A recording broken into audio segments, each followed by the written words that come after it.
Hello, and welcome to the Tavern Chat Podcast. I'm your host, Eric Tenkar, your bartender in the OSR, your main proprietor at the Tenkar's Tavern blog, Discord server, Media group, Facebook group, Twittering, and Instagram. So, earlier today, 10 a.m., August 10th, apparently Troll Lord Games celebrated its 20th anniversary. Steven Chenault posted this on Facebook, and he tagged me so I could see it. And I'm going to read a little bit of it, the announcement or statement, and then I'm going to give you my Troll Lords experience. At 10 a.m., August 10th, in the year 2000, on the floor of the Milwaukee, Wisconsin Convention Center, Troll Lord Games launched her first product line. That was 20 years ago today. This was before we met Gary Gygax, or even had a website up and running. On that fateful day, there was only three of us: David Chenault, Mark Golden, and me, Steven Chenault, in a blue Chevy long bed with a banner purchased for the nascent company by my wife.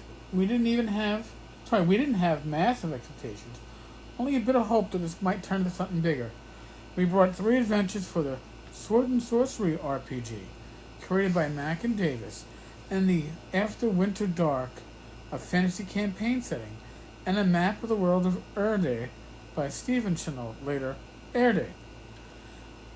So, 20 years. I remember the world of Erde. Actually, I think I'm going to have to check what I got there.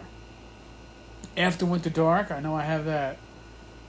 I guess I found Trolls before I found Castles and Crusades. Now, Castles and Crusades, for me, was a huge find. But Castles and Crusades was what inspired me to return to gaming. I was away from gaming for years. Was I still buying some stuff in the 3E era? Yes. But I wasn't playing it. It wasn't happening. And then I found first print of Castles and Crusades. Actually, I think I found it on, of all places, buy.com, which is what, Rakuten now? And it was damn dirt cheap. And what happened was, I wound up buying copies for everybody in my old gaming group. So it was another 4 copies. We would get together to celebrate the life of my friend Paul Benedetti, who we lost on 9/11. And none of us had gamed since, I guess, 97. And I brought along the Castles and Crusades books.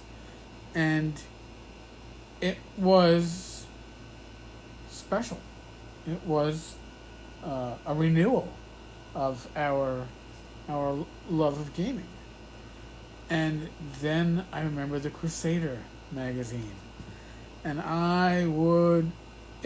Crusader was like my days with Dragon magazine from like 65 to 100, where I read everyone from front to back, back to front, and some articles I reread and reread and reread, and Crusader was like that. And Crusader also got me through when I was out sick from work for 11 months with Hodgkin's.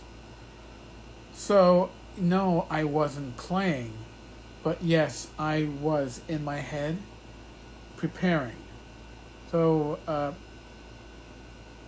Castles and Crusades really was my return. So when I met my wife Rachel and we started dating, initially I had been playing some Dark Heresy with a group. That was my first gaming in over 10 years, probably, or about 10 years. And then I found a Castles and Crusade group that was playing online using Fantasygrams. And that was it. I mean, so my return to fantasy gaming was Castles and Crusades using Fantasygrams. I want to say I was a dwarven cleric. Could have been a dwarven fighter, but I kind of remember being a cleric. I learned pretty early on, as a player in a Fantasy Grounds campaign, that if we're using tokens, I will be the jackass that you're going to be asking to move their fucking token, because I will forget. There's nothing to do with the game session. I just don't.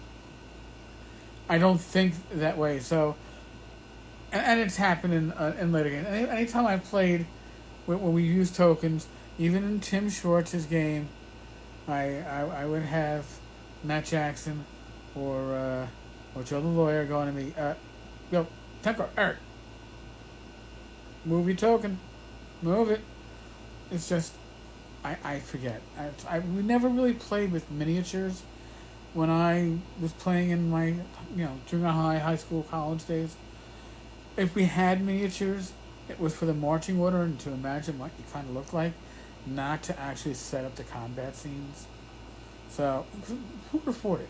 This is in the days when lead miniatures were probably lead, and a lot of them looked like blobs of lead. They weren't necessarily the best looking miniatures either. We have fond memories of them. But, the Grenadier Wilderness set that I had with the halfling crossbowman hiding behind a tree trunk. Oh, God, what a piss poor mini that is. But congratulations to Troll Lords. 20 years. Holy shit. Yes, listen, you can make a living off this hobby of ours. It takes a lot of devotion. It takes a lot of focus. And it takes a lot of time. And steadfastness. And congrats to the trolls. Really, that is awesome. Folks, as I have been saying, we're in a world of COVID, right? Use your common sense. Take the actions that protect you, your family, your loved ones, your friends, your community.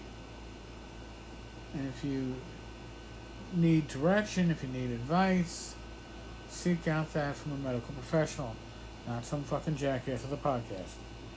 But that being said, as always, be safe, be well, God bless, roll those dice. And I will talk with you all tomorrow. Later, folks.